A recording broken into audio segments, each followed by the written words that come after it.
Farmacología 3000. Dr. Fernando Lituma Peñarreta. Colaborador Bruno Ramón Saraguro. Antihipertensivos. A toda sustancia farmacológica o procedimiento quirúrgico que nos va a ayudar a la reducción de la presión arterial. Antes hay que establecer qué es la presión arterial. La presión arterial va a ser la presión que ejerce la sangre contra la pared de las arterias. Esta presión va a ser imprescindible para que la sangre circule por todos los vasos sanguíneos y aporte el oxígeno y los nutrientes necesarios a todos los órganos del cuerpo para que puedan funcionar. Entonces, un agente hipertensivo va a ser un grupo de diversos fármacos para el tratamiento de la hipertensión. ¿Qué es la hipertensión? Como sabemos, la hipertensión va a ser cuando en las arterias va a existir un bloqueo, como puede ser un trombo o incluso placas de grasa, como se puede ver en la figura. Esto va a generar que la sangre lleve a cabo una mayor presión hacia las arterias, y esta presión se va a ver reflejada en el incremento de la presión sistólica y diastólica.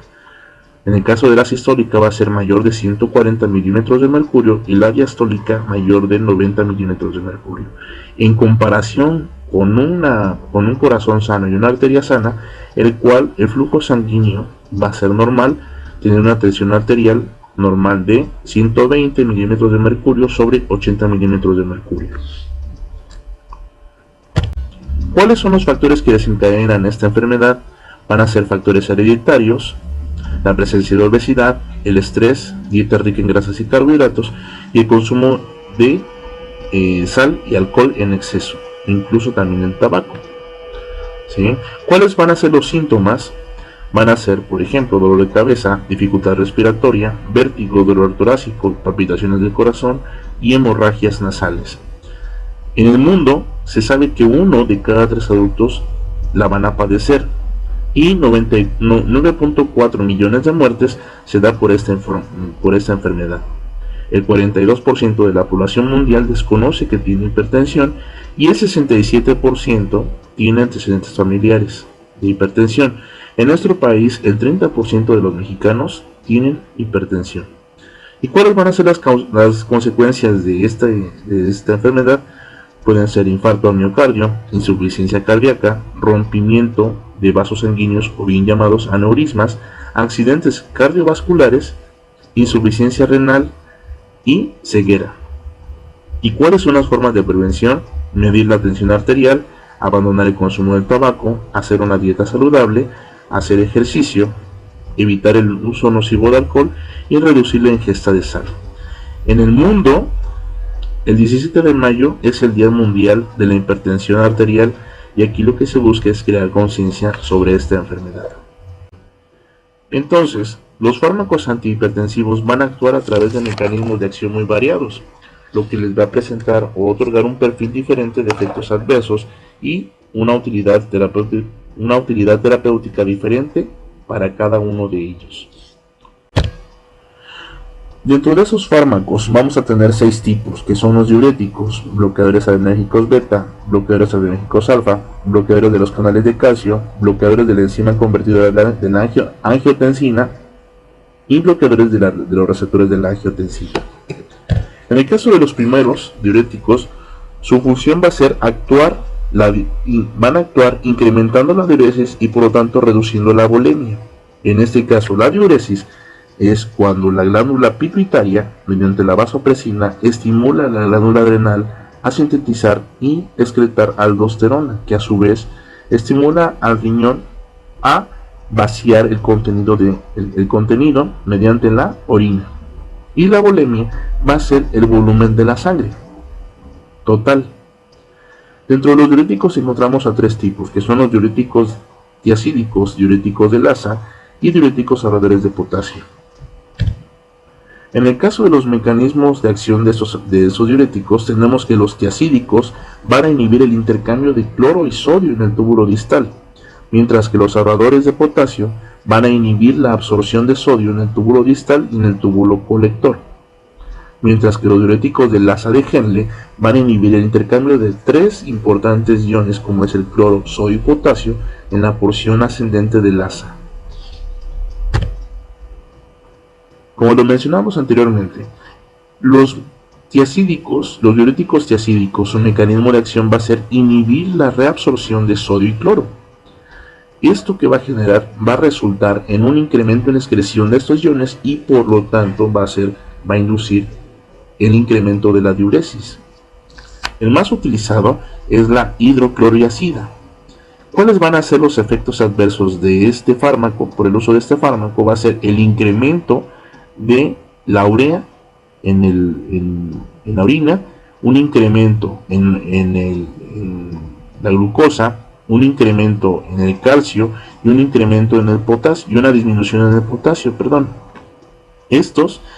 Esos medicamentos deben administrarse con suma precaución a pacientes que tienen gota, dislipidemias o diabetes. También no se pueden administrar en pacientes con insuficiencia renal. Antes de pasar al siguiente punto, en el Lassa de Henle, como ustedes recordarán en las clases anteriores, se va a llevar a cabo la reabsorción de importantes iones como son sodio, cloro y también compuestos como es el agua. También es aquí donde va a actuar la urea que se ha generado de forma anterior y que es importante para la fisiología del riñón. Entonces, ¿cuál va a ser el mecanismo de acción de los diuréticos de Lassa de Henle? Lo que va a hacer, por ejemplo, en el caso de la furosemida, va a inhibir los canales de sodio y potasio, que a su vez va a inhibir la reabsorción de importantes iones como es el sodio, cloro y potasio, facilitando la diuresis y por lo tanto la eliminación del sodio, que es el principal ion que genera la hipertensión. Entonces, debido al incremento en la función del riñón, suelen incrementar el ácido úrico, pueden incrementar también la pérdida de potasio, magnesio, calcio, cloro y además de glucosa y colesterol. En el caso de los diuréticos ahorradores de potasio, la espironolactona va a actuar inhibiendo al receptor de la aldosterona, que es una hormona diurética.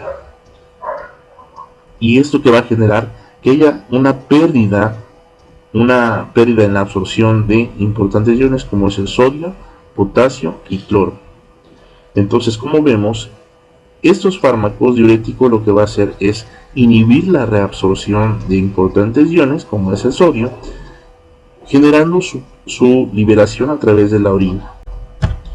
Ahora, existen otros fármacos como son los bloqueadores adrenérgicos beta. ¿Cuál va a ser la función de estos fármacos? Va a ser inhibir los receptores adrenérgicos. Estos receptores son importantes para su unión con neurotransmisores como es la adrenalina y la noradrenalina. ¿Generando qué cosa? Generando una disminución en la contractilidad del corazón, disminuyendo la presión arterial y por lo tanto disminuyendo la frecuencia cardíaca. Un importante fármaco de este grupo es el propanolol, que lo que va a hacer prácticamente es inhibir la unión de la adrenalina hacia su receptor, por lo tanto bloqueando la actividad simpática y induciendo una disminución en la frecuencia cardíaca, una disminución en el gasto cardíaco y por lo tanto generando una arritmia y generando la disminución de la presión arterial. También tenemos otro tipo de bloqueadores adrenérgicos que va a actuar en un sitio diferente, que son los receptores alfa. En este caso, los receptores alfa adrenérgicos se van a encontrar principalmente en el músculo liso. Entonces, el bloqueo por agonistas, como son estos fármacos, va a generar dos cosas. Una, la relajación del músculo liso y la otra, la vasodilatación. En el caso de la relajación, va a actuar sobre músculos de la vejiga, lo que va a hacer permitiendo la micción y por lo tanto la liberación del exceso de iones sodio. Mientras que en el caso de la vasodilatación va a provocar una disminución del gasto cardíaco y por lo tanto una hipotensión. ¿Y qué es la vasodilatación? Es cuando los vasos sanguíneos incrementan su calibre. Esto que va a generar que la sangre pueda fluir más fácilmente a través de estos vasos sanguíneos. Y lo que va a generar es una disminución en la presión arterial y por lo tanto una disminución en la frecuencia cardíaca.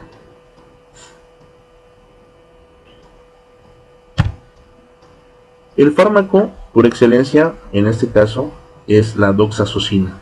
La doxazosina lo que va a hacer es inhibir la unión de la noradrenalina hacia su receptor. ¿Estimulando qué? Estimulando a la relajación del músculo lisovascular, generando la vasodilatación. Otro sistema muy importante es el sistema renina-angiotensinógeno. En este caso, el angiotensinógeno es una preproteína que se genera en el hígado. Posteriormente, esta proteína se libera hacia el torrente sanguíneo. De igual forma, el riñón se encarga de sintetizar otra enzima que se llama renina. Esta renina va a actuar sobre el proangiotensinógeno, generando ¿qué cosa? La generación de angiotensina 1 y angiotensina 2. En este caso, la angiotensina 2 va a tener dos funciones muy importantes. Una, que es la estimulación de las glándulas adrenales para la síntesis de aldosterona y por lo tanto la estimulación de la diuresis. Y por otro lado tenemos que la angiotensina 2 se va a unir hacia su receptor en los vasos sanguíneos, lo que va a causar vasoconstricción. Ahora, existe una enzima que se llama enzima convertidora de angiotensina, que lo que va a generar es que a partir de la angiotensina 1 se genere angiotensina 2. ¿Sí? Y los fármacos, ¿sí?, lo que van a hacer es inhibir a la enzima convertidora de angiotensina y también van a inhibir a los receptores que se encuentran en los vasos sanguíneos. Entonces, tenemos el mecanismo de acción de los inhibidores de la enzima convertidora de angiotensina. En este caso, los inhibidores lo que van a hacer es inhibir la enzima convertidora y por lo tanto no se va a llevar a cabo la producción de angiotensina.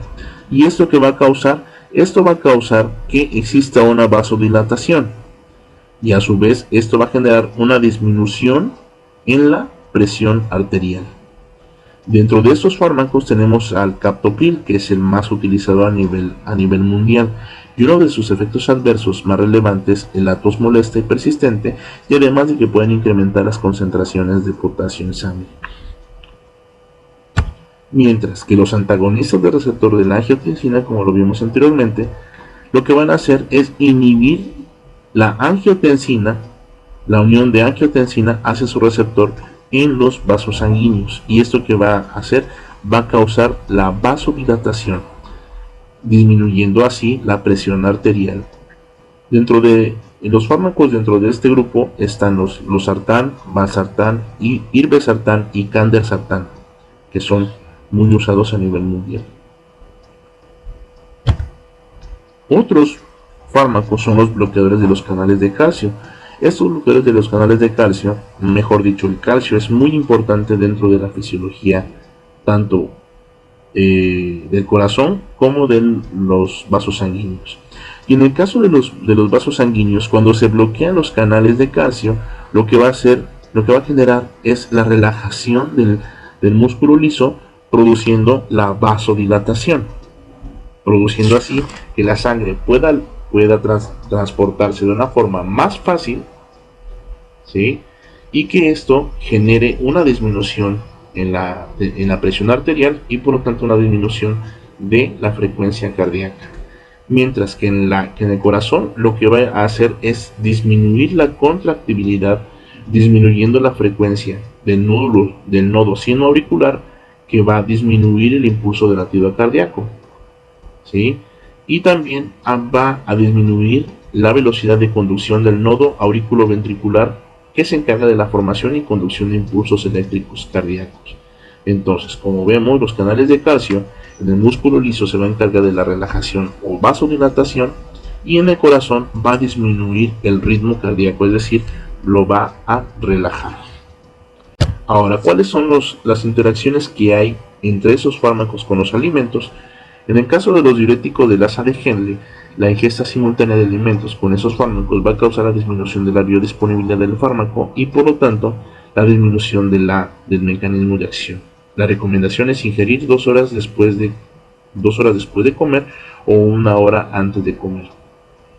En el caso de los diuréticos ahorradores de potasio y los tiacídicos, en la ingesta simultánea con los alimentos incrementa la biodisponibilidad y por lo tanto la acción del fármaco, y también genera la aparición de metabolitos tóxicos en el hígado. La recomendación es ingerir 2 horas después de comer o 1 hora antes de comer. En el caso de los bloqueadores alérgicos alfa y beta, aunque se ha observado que la ingestión simultánea con alimentos disminuye la biodisponibilidad, este efecto no provoca reacciones adversas en el organismo. Por lo tanto, eso se pueden consumir tanto antes de comer como después de comer. En el caso de los bloqueadores de los canales de calcio, se ha observado una absorción lenta cuando se administra en conjunto con las comidas ricas en proteínas, y además el consumo de sal puede inhibir la acción de estos fármacos. Por lo tanto, la recomendación es disminuir la cantidad de proteínas en la comida, así como suspender el consumo de sal. Aunque sabemos que este factor, el consumo de sal, es muy importante para la población que sufre de hipertensión. En el caso de los inhibidores de la enzima convertidora de angiotensinógeno, sabemos que el consumo de alimentos en forma simultánea con esos fármacos no van a causar reacción alguna.